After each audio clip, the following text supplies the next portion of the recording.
the story was extreme, was very contemporary. This is something once I read the book, I immediately thought that it could be a great film, but I was afraid to make a film out of that story because it touched some subject which is very, hard to watch. A child that is starving is something very, very violent. So I didn't start at the beginning. I mean, I didn't start immediately to write. And then a year and a half later, I had the story in my mind all the time. So just as a game, I started to write one day without any specific reason. I mean, I didn't want to make a film out of that story. And then I kept writing for about 7 days without even reading the book, just by the memory I had. And I started to work with these two characters, and they were so, when a story belongs to you also somehow. So I put a lot of myself, of my life inside that script. And so this is the reason, I mean, because I found that I was involved in somehow in that story.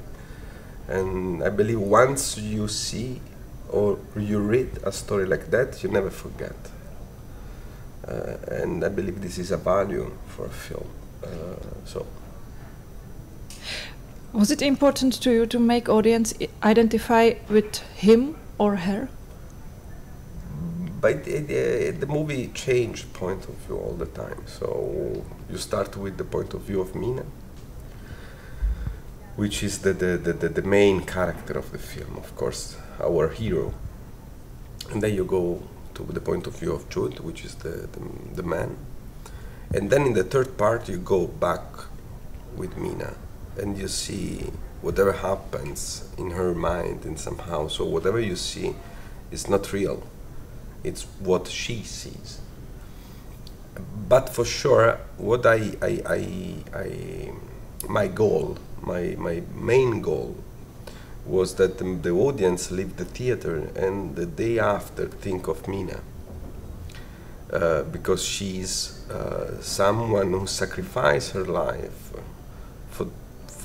for the good of us, and somehow. And so in this film, I just work with my instinct. I didn't make any, shots the day before, and I didn't prepare anything. I was just working with my instinct, and my instinct is quite vertical. So I always see things from above or from down, and like this, I have no answer because I was just working. So that shows myself, I believe.